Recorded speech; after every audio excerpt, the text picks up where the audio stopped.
ধানগুলো তো শুকিয়ে গেল, গরুরও পল নাই, ধানগুলো বান্ধাই লাগবে।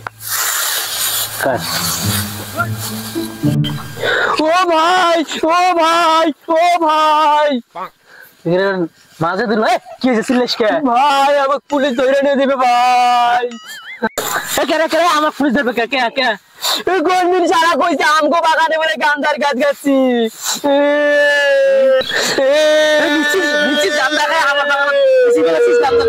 পুলিশ ধরবে আমার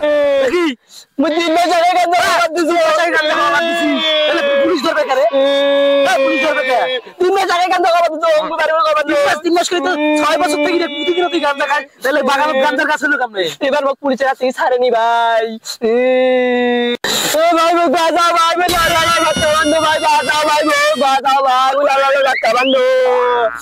ভাই তোমার একটা কথা কয় কি? পুলিশ এসে যাই জিজ্ঞেস করবে yes no very good thank you কইবেন। এই কথাগুলো ভেবে এইবারের মতো শ্বাস বাঁচা আমি বাঁচাইন, তারপর তোর দেখিস আজকে কি করম। ওক ভাই, ওক ভাই। পুলিশ কোটে? পুলিশ আসছে না, খারাপ নাইলে আরো বেশি সন্দেহ করে। কই কই ওই কই দে পুলিশ আইছে ভাই, পুলিশ আইছে ভাই। এরা এরা এরা এরা এরা এরা তোমরা কি গঞ্জিকা চাষ করো বাসায়? ইয়েস। দেখছেন স্যার আপনাকে আমি কি ভুল তথ্য দেই? এই তোমার সাথে কি তোমার ভাই জড়িত? নো। তোমার এই অপরাধের জন্য তোমার যাবজ্জীবন কারাদণ্ড হতে পারে, তুমি কি জানো?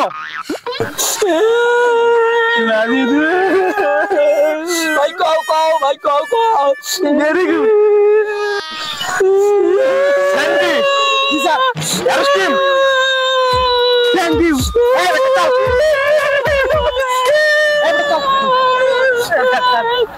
স্যার আমি তো থ্যাংক ইউ কইলাম আপনাকে। এই বেটা তুই কই চল চল, তুই করে যাই চল। স্যার আমি থ্যাংক ইউ কইলাম তো, থ্যাংক ইউ আমি বাইর করতেছি, থানায় চল। নাজুল তুই না কইলি এগুলা করে ধরে আমরা ধরে নিয়ে যাইতেছে কেন? আমি তো কইছি।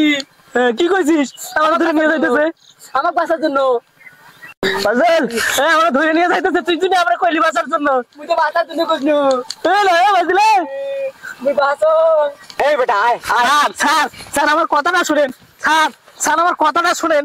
স্যার স্যার স্যার স্যার আমি তো ইয়েস কইলাম স্যার, ইয়েস কইলাম তো স্যার আমি। এই বেটা তুই ইয়েস এর মানে জানিস? না স্যার।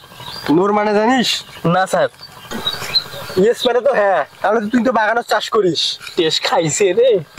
এই বেটা তুই গুডের মানে জানিস? না স্যার। গুডের মানে ভালো, তুই তো ভালো ভালো চাষ করিস। ক্যাশ মাইছে রে।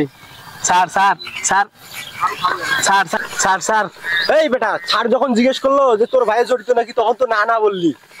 এই বেটা তোকে আমি ধরে নিয়ে যেতেছি আর তুই নো আর থ্যাংক ইউ বলিস। এই বেটা তুই তো সব নিজের মুখে স্বীকার করছিস। স্যার স্যার স্যার আমি কিছু জানি না ভাই, আমি তো মূর্খ সূক্ষ্ম মানুষ, আমার ভাই যেটা যেটা কইছে আমি সেটা যেটা কইছি স্যার। এই বেটা আরে কালসি গরম কই। এই বেটা তুই নিজের মতো সব শিখে নিছিস, চল স্যার স্যার নিয়ে চল, নিয়ে চল চল নিয়ে চল থানায় যা, থানায় যা।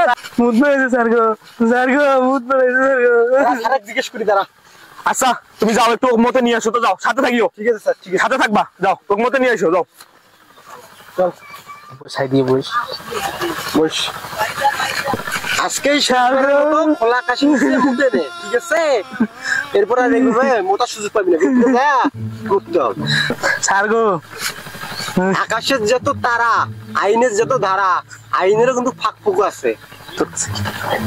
তোর কাছে কি আছে? এইটা আছে টাকা? স্যার গো কি কর, আমাদের মতো দয়াবান অফিসার আছে বলেই এত বড় বড় সন্ত্রাসী তোরা বাইরে ঘুরে বেড়াইতে পারতেছিস। এ শোন, তোর কাছে কি 20-25 হাজার টাকা হবে? কি কন স্যার গো? স্যার কতগুলো টাকা নাই মোর কাছে, বউয়ের জ্বালা আমি টাকা পেছট নিয়ে বেড়া। এই যে এটা 1000 টাকা আছে। এখন শোন কত আছে দে, আর আমি তো বিকাশ নাম্বার দেবো, ঠিক আছে? তুই বিকাশ নাম্বারে টাকাটা পাঠিয়ে দিস। কি কোন স্যার অতগুলো টাকা দিবার পামু স্যার? যত পাইস বিকাশে পাঠিয়ে দিস, ঠিক আছে? তাছাড়া কিন্তু সমস্যা হবে তোর, বুঝছিস? এই ওট ওট ওট ওট, এদিকে এদিকে। স্যার এবার আমার বিকাশ নাম্বার নে, বিকাশ নাম্বার নিয়ে বাকি টাকাটা সময় মতো পাঠিয়ে দিস, ঠিক আছে? জি স্যার। ঠিক আছে স্যার। নাম্বার নে, নাম্বার নে। হ্যাঁ স্যার নাম্বার 017। হ্যাঁ স্যার নিছি নিছি। ঠিক আছে স্যার পাঠিয়ে দেবো স্যার। ঠিক আছে সময় মতো পাঠাইস কিন্তু, ঠিক আছে স্যার? ঠিক আছে। কে শালা তোকে ঠকাইলাম, টাকা আমার দেবো তোর ঘন্টু। এ তোর ভাগের টাকা তুই নি, তোর ভাগের টাকা তুই নি, যখন দেখাবো তখন আবার আসবি। ঠিক আছে ভাই, আসসালামু আলাইকুম ভাই। ঠিক আছে, আবার দেখা হবে ভাইয়া। আচ্ছা। পাউডারহাট বিনোদনের পক্ষ থেকে ভিডিওটা তৈরি করা হয়েছে বিনোদনের জন্য, কেউ সিরিয়াসলি নেবেন না এবং নেক্সট পার্টের জন্য অপেক্ষা করবে। সবাইকে আবারও জানাচ্ছি অনেক অনেক শুভেচ্ছা এবং অভিনন্দন পাউডারহাট বিনোদনের পক্ষ থেকে। আসসালামু আলাইকুম।